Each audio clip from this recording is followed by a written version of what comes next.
I found out my wife drained our savings the same day my truck got repoed in front of our house. And I swear to God, if our neighbor Curtis hadn't been outside mowing his stupid lawn, I might have punched through the damn window.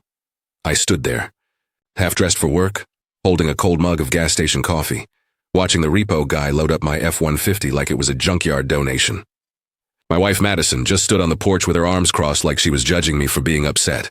"You shouldn't have missed payments," she said, eyes blank like a DMV clerk. I blinked. I didn't miss payments. I had auto pay set. We had money. That's when she said it, 5 words I'll never forget, not after I transferred it. I thought she was joking. I laughed. One of those dry, confused chuckles like when someone says they microwaved a fork. Then her face didn't change.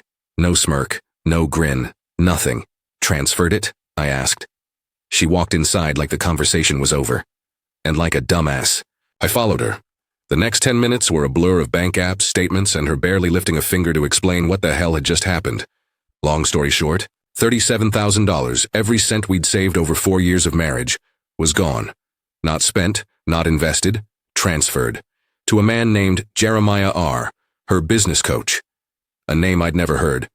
At first, she called it a professional decision. Said I'd never supported her growth, and he did. Claimed it was a joint venture, and that technically it was her share of the savings. I swear I could feel the blood in my skull boiling. I walked outside, sat on the curb where my truck had just been, and stared at the gravel like it was going to form a solution in Morse code. My phone buzzed. It was my buddy Eric. He asked if I was still on for the job site that morning. I didn't respond. Couldn't. My head was spinning and I was already picturing having to ask him for a ride like some 16-year-old with a learner's permit. I didn't go to work that day. I drove my wife's car, yep, still technically in my name, and parked in front of a Waffle House 2 towns over. Sat there for 6 hours. I didn't even go in. I stared at the steering wheel, remembering how we used to have late-night drives when we first dated. We'd stop at this exact Waffle House, split a bacon melt, and talk about buying a house, having kids, traveling, and now she's funding some dude's coaching empire while telling me I lack ambition. The next day, I started digging. Pulled phone records, checked shared cloud backups, dug through our joint emails. I know, I don't go snooping. But at this point, she already emotionally stabbed me. I just wanted to see how deep the wound really went. And holy hell, I didn't expect what I found. Emails, dozens of them. Late-night Zoom calls, receipts for hotel rooms, strategy sessions scheduled during weekends. I was out of town visiting my sick dad. There was even a message where she called me a necessary weight to carry until things took off. Like I was some barnacle on her shiny new ship. Worse, I found a PayPal transaction she'd made to Jeremiah. $2,800, labeled Bali ticket deposit. Lee? She'd told me we couldn't afford a weekend at her sister's lake cabin because money was tight. The last straw wasn't the affair, or the money. It was the part where she claimed I was the reason she had to look elsewhere. She believed in me, she said. He reminded me of who I was before I got tied down to your limitations. Tied down, I paid our rent while she found herself. I supported her quitting her job to launch her coaching brand, which, surprise, never actually launched. I cooked, cleaned, fixed things around the house, even skipped my own brother's wedding so she could go to a wellness retreat in Arizona. And now she's talking about my limitations? The next part gets uglier. I called Jeremiah. Got his number. From the PayPal invoice she conveniently forgot to delete. I don't know what I expected. Maybe an apology. Maybe a man-to-man talk. What I got instead? Mockery. Straight-up smug laughter. He said, and I quote, "Bro, if she was yours, she wouldn't have been mine. I'm not a violent guy." But my hand was shaking so bad I nearly shattered my phone. I hung up, sat on the porch, and started laughing. The kind of hollow laugh you hear in a movie right before the main character snaps. And that's when I decided, if they wanted chaos, they picked the right guy to mess with. What came next, let's just say, I didn't take the high road, not even close. I didn't sleep that night. I laid there in our bed. No, her bed now, listening to her snore like nothing had happened. Like she hadn't just dropped a bomb on our lives and walked away from the wreckage whistling. By 3 a.m., I had a Google Doc open, a cup of cheap whiskey in one hand and a playlist of angry 2000s rock blaring through my AirPods. That's when I started writing my plan. See, if she wanted to play entrepreneur with our life savings, then I'd show her what a hostile takeover looks like. Step 1, lock down the finances. She'd already drained the joint account, but she was sloppy. Real sloppy. Still had our business credit card on autofill for her online store, and her phone was logged into our shared Amazon Prime account. I changed every password, banking, email, streaming, even the damn Netflix. She wanted to start fresh? Great. Let her start with her own damn login.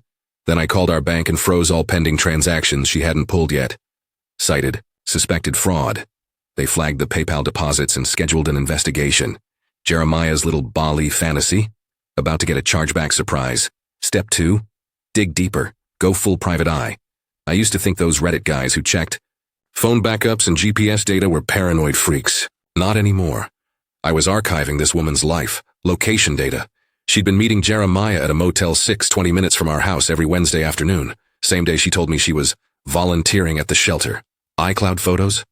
Hundreds of pics of her in new outfits, some at restaurants I couldn't afford because she told me we were broke. There was one shot, this one burned in my brain, of her barefoot on a balcony, sipping champagne, captioned, "Manifesting my real life." And right next to her, Jeremiah, shirtless, tattooed, holding her like she was a trophy he just won in a raffle. Step 3? Take it public, carefully. Now, I wasn't about to throw a tantrum on Facebook like some high school drama queen. I wanted precision, impact, style. So I called her mom. Now listen, Madison and her mother weren't close, but her mom hated cheaters. Her dad cheated back in '98 and she never let it go. I played innocent, real calm like, said, "Hey, just wondering, if Madison mentioned any business trips she was going on soon?" And boy, did that can of worms explode. By the next day, her mom was blowing up her phone, threatening to disown her. Apparently Madison had told her we were saving up to start a family, and now she finds out it went to fund her daughter's yoga humping. Pyramid scheme? Beautiful. But I wasn't done. Step 4, talk to a lawyer and make it loud. I booked a consult with a divorce attorney named Claire Whitmore. Tough, mid-40s, sharp suit, zero tolerance for BS. I liked her instantly, told her everything. Showed her the bank transfers, the emails, the texts, the receipts. She looked up from her laptop and said, "Oh, honey, we're going to eat her alive." Apparently, in our state, any funds removed from joint accounts for non-mutual benefit, especially used for infidelity, can be classified as marital waste. Translation? She'd owe me half of it back.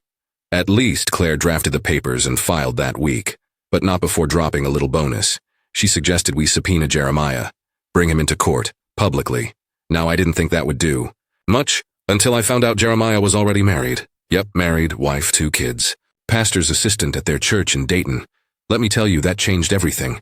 I printed out copies of the emails, the hotel receipts, even one particularly cringy screenshot where Madison called him her spiritual twin flame and said she was done living in shadows. I mailed it anonymously to Jeremiah's wife. 3 days later, boom, Jeremiah's Instagram went dark. Madison came home red-eyed and furious, screaming about how I violated her privacy and sabotaged her future. "You ruined my life," she yelled, pacing the living room like a lunatic. I looked her dead in the eye and said, "No, Madison, you did. I just turned on the lights." She slapped me. That was the moment everything inside me just snapped. Didn't even flinch. I walked out the front door, called the cops, and reported domestic violence. They came, took my statement, and asked if I wanted to press charges. I didn't. Not yet. But I made it clear, this was just the beginning. She left that night slamming the door behind her, screaming something about male fragility, and how I never understood her. As the taillights disappeared down the street, I just stood there in the driveway, barefoot, breathing in the cool night air. Then I laughed, deep, ugly, real. Not because I'd won. Not yet. But because now.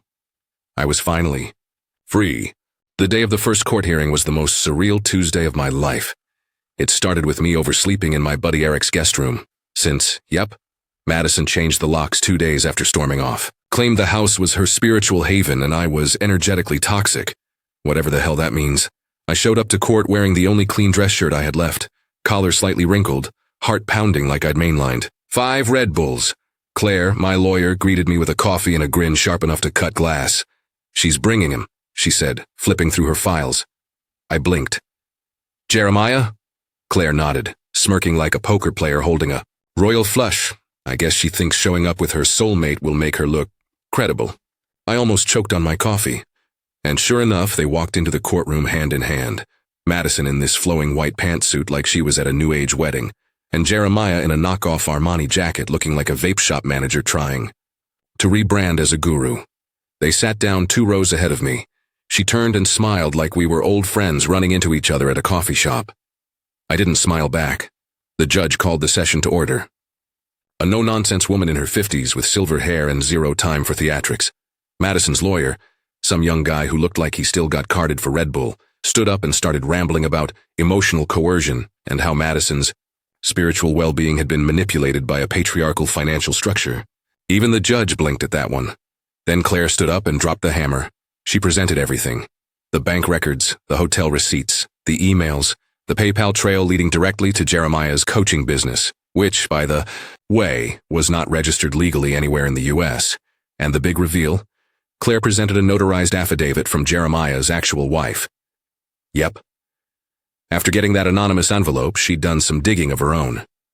Found out Madison wasn't the only client her husband had been coaching into a new bedroom.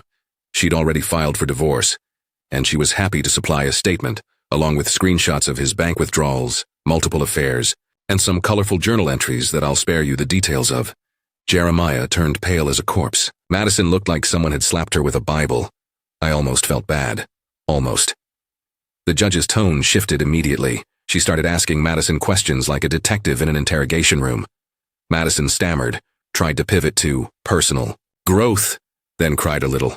Jeremiah tried to chime in, but the judge shut him down faster than a bartender cutting off a drunk at last call. Claire requested a forensic audit of our joint finances. The judge approved it. Jeremiah reached for Madison's hand. She pulled away. That moment? That was my closure. I walked out of that courtroom with my hands in my pockets and my head held high for the first time in weeks. But the fallout was just beginning. That night, I got a call from Madison's sister, Brianna. She'd heard everything from their mom, of course, and was livid. Apparently, Madison had borrowed money from her, too. $3,000 for a women's retreat in Sedona, which turned out to be a weekend at a Miami hotel with Jeremiah. Now Madison was the family pariah. I didn't even have to lift a finger. Her own ego did all the work. Then came the kicker. A week later, Claire called me with an update from the audit. "Are you sitting down?" she asked. "That's never a good sign." She went on to tell me that not only had Madison funneled $37,000 into Jeremiah's so-called business, she'd also opened a second credit card in my name. Without my knowledge, that account had racked up nearly $12,000 in charges over the past year.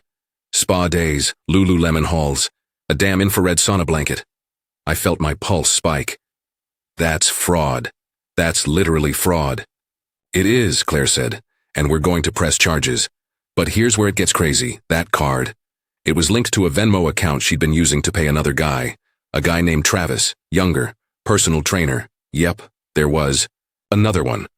Jeremiah wasn't even her first side hustle romance. At that point, I didn't know whether to laugh or throw something through a window. Madison had turned my life into a bad soap opera, and I was just the confused extra stumbling through the background. The next day, I called Eric and told him I was done playing defense. "I want the house," I said. "You sure?" he asked. "You really want to live there after all this?" I thought about it for a second. "Yeah," I said. "She burned everything else to the ground. I might as well rebuild from the ashes." The day I walked back into our house, my house now, wasn't triumphant. It wasn't dramatic. It was weirdly quiet. Just me, an empty kitchen, the lingering scent of that incense she used to burn, something called sacral clarity or whatever, and a pile of unopened Amazon boxes with Jeremiah's name on them. I tossed his new healing crystals into the trash. The court had issued a temporary occupancy order until our divorce finalized, which meant Madison couldn't legally return. That didn't stop her from trying to FaceTime me 3 nights in a row. I declined every time. I wasn't about to let her guilt trip her way back into my life. But don't worry, she found a louder way to make herself heard. I woke up one morning to a text from my buddy Eric. "Bro, check Facebook now." I did. Madison had gone full scorched earth. She posted this long, breathy public announcement about how she was emerging from a dark time of emotional abuse and financial suppression, claiming I had weaponized money to control her, and that she had finally broken free of a toxic masculine chokehold. She included a picture of herself in front of a waterfall, in a white dress, holding a dream catcher. The comment section, a war zone. Some of her friends were eating up, those same new age groupies she picked up during her awakening, but the rest, people we actually knew, they weren't buying it. Brianna, her sister, commented, "Girl, you stole $3K from me and ghosted. Take several seats." Even her mom chimed in, "Madison, we raised you better than this. Own your mistakes." It was like watching a reality show where the villain finally got booed off stage. But that wasn't even the biggest bomb. That came in the mail, in a plain white envelope. Inside, a letter from Jeremiah's lawyer. He was suing Madison. Apparently, once his wife got the receipts and filed for divorce, she cleaned him out, froze his assets, took the kids, and moved in with her sister. Jeremiah, now penniless and couch surfing, decided he'd sue Madison for damages to reputation and financial fraud. I mean, I almost felt bad for the guy. Almost. Turns out she'd convinced him to sign on as a silent partner to a fake LLC she registered. On paper, he was just as liable for all the fraudulent charges, but he hadn't lawyered up first. I poured myself a drink and read that letter 3 times, chuckling like a man watching karma write poetry in real time. Then came the final court date. This time, it wasn't about feelings or energetic misalignment. It was numbers, hard and cold. The forensic audit laid everything bare. $37,812.45 transferred to Jeremiah, $11,831 charged on the fraudulent card, $6,425 in misused business funds that Madison had withdrawn after she filed for divorce, trying to drain it before I could freeze it. Total damages, over $56,000. Claire stood tall, voice clear as a bell, and requested full financial restitution, plus damages for identity theft and financial abuse. Madison's lawyer, he looked like he wanted to crawl under the table. Madison tried to speak, actually interrupted the judge to say how I never supported her dreams. The judge cut her off with one raised finger and said, "This is a financial hearing, not a TED Talk. Sit down." I bit the inside of my cheek so hard to keep from laughing I tasted blood. The ruling: Madison was ordered to repay every cent, plus interest, and was held solely responsible for the fraudulent card. The judge even granted me exclusive rights to the house and remaining business assets, calling her behavior willfully deceptive and emotionally manipulative. I walked out of that courtroom feeling 20 pounds lighter. Claire clapped me on the shoulder. "That's how you torch a narcissist," she said. I could have kissed her, but what happened next, I didn't expect. 2 days later, I got an email from a podcast producer. Someone had followed the Facebook fallout, dug into the court records, and realized this whole drama was gold. She wanted me to come on her show, one of those expose-style podcasts about relationships, betrayal, and modern chaos. I said no at first. I didn't want to be that guy. But then I thought, why? Not Madison had tried to burn my life down, tried to paint herself as some crystal-carrying messiah reborn through adultery and theft. Maybe it was time someone told the actual story. I did the interview. It went viral, thousands of comments. People saying they saw themselves in my story, that they'd gone through something similar. Some were even funny. One guy wrote, "Jeremiah, sounds like a dollar store Jared Leto." I couldn't stop laughing. The podcast helped me process more than I expected. It felt good to take control of the narrative. Madison had always talked over me, manipulated the story. Now, I was finally the one holding the mic. And as I scrolled through the responses one night, glass of whiskey in hand, cat curled up on my lap, I got a text from an unknown number. It just said, "You never really loved me anyway." I stared at it for a full minute. Then I blocked the number, set my phone down, and finally exhaled. After everything went public, my life split into 2 clear chapters, before Madison and after Madison. The after chapter, it wasn't perfect, but it was finally, beautifully mine. First thing I did? Took 2 weeks off work. No emails, no calls, no obligations. I needed to breathe like a guy who just crawled out of a burning building. I fixed up the house, starting with the bedroom. New paint, ripped out the stupid chakra wall she insisted on, 7 different colors of pastel, nonsense, and repainted it a solid, bold navy blue. Every brushstroke felt like scrubbing her fingerprints off my life. Then came the tattoo. Yeah, you heard me right. One night after a few beers with Eric, I walked into a tattoo shop and told the guy, "I need something that says I survived a tornado, made of crystals and bullshit." He laughed and gave me a clean, simple compass on my forearm. No cheesy quotes, no dramatic phoenix rising from ashes, just a reminder. I knew where true north was now, and apparently, so did a lot of other people. The podcast episode about my story blew up even bigger than expected. Within a month, the producer called me again, this time asking if I'd consider doing a series where people sent in their wild divorce betrayal stories, and I helped unpack them from a guy's perspective. I mean, it wasn't exactly the dream I had growing up, but hey, life's weird. I said yes. They flew me out to New York for a test shoot. It wasn't glamorous. Cheap hotel, rushed schedule, makeup lady who kept calling me sweetie. But when I sat down in front of that microphone, I realized something. I wasn't just some sad guy telling a war story anymore. I was laughing. Again. Living again. Hell, maybe even helping people, and the best part, Madison had no control over it. None. But of course, because life loves throwing curveballs just when you're finally steady, she found a way to slither back. It was a rainy Thursday when it happened. I was home, eating leftover pizza straight from the box, watching old episodes of The Office when the doorbell rang. I thought it was Eric. He'd been helping me fix the leaky sink. Nope. It was Madison. Standing there, soaked to the bone, mascara streaked, holding a half-destroyed suitcase, like some scene out of a discount soap opera. I didn't open the screen door. "What do you want?" I asked, arms crossed, her voice cracked. I don't have anywhere to go." I just stared at her. This woman, who humiliated me, robbed me, lied about me, wanted pity. "You're not staying here," I said. Calm. Final. She started sobbing. Actually sobbing, right there on my porch. Loud, ugly cries that probably woke up the neighbors.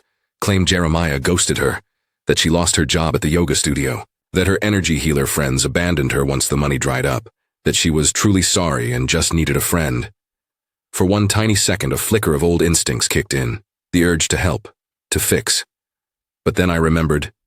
Every sleepless night, every gaslighting fight, every dollar stolen. I shook my head. "I'm not your friend," I said. "I'm the guy you set on fire and expected to hug you afterward." She reached out like she was going to touch my arm. Through the door, I stepped back. "You need to leave," I said. "Now, or I'm calling the cops." Her face twisted into something ugly, like all the fake sweetness peeled off at once. "You're heartless," she screamed, fist pounding the screen door.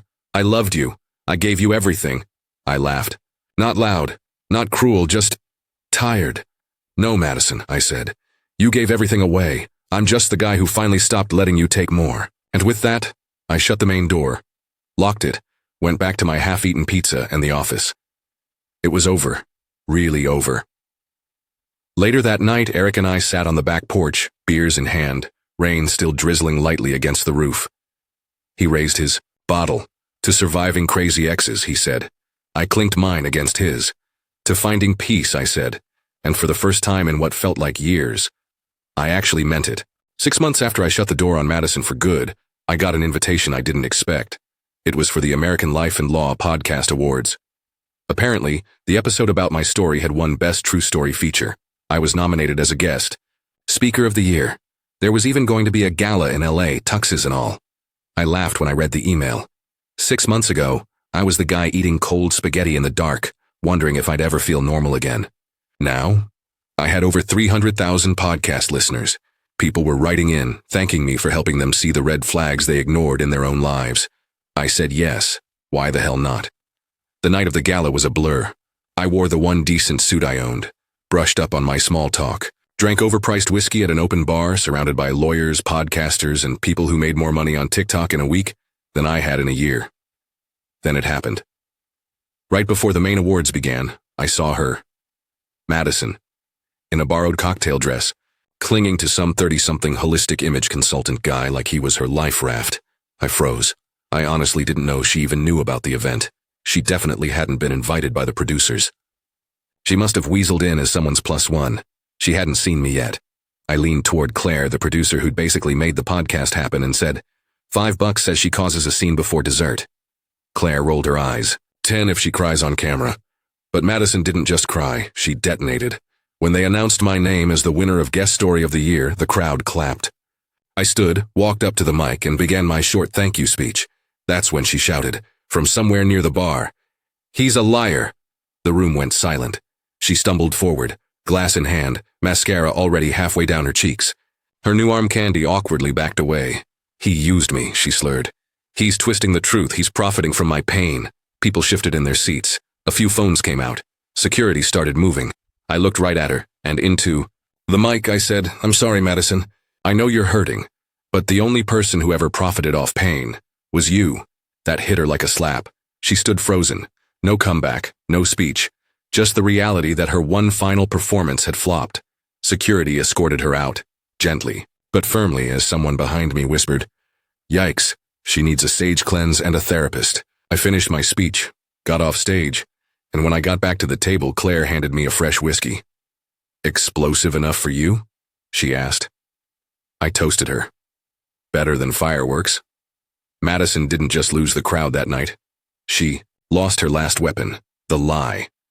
After the event, a few people who'd been part of her social circle reached out privately. They apologized, said they'd believed her version until the facts became too loud to ignore. One of her old yoga studio partners messaged me on Instagram. I thought you were the villain. Turns out, you were the only real one in the room. Wild how people rewrite you until they hear your voice for themselves.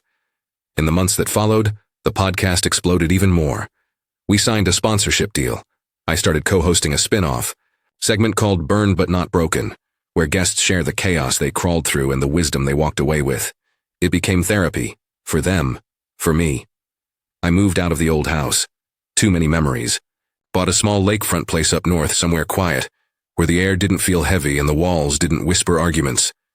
And one morning, sitting on the porch with coffee in hand, I got a letter. A real one. Handwritten. No return address. I opened it slowly. Inside was a single sheet of paper. Madison's handwriting. You won. I hope you're happy. I lost everything. I don't know who I am without the version of you I hated. I just thought you should know. I'm sorry.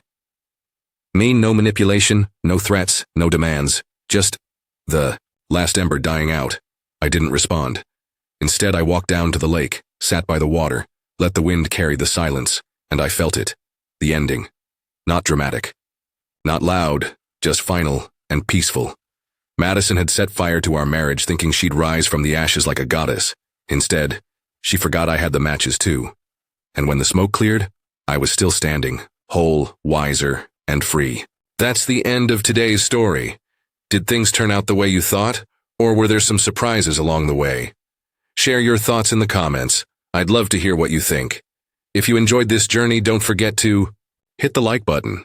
And if you haven't joined the community yet, now's the perfect time. Subscribe and turn on notifications so you're always the first to catch new stories. Thanks for watching, and I'll see you in the next adventure.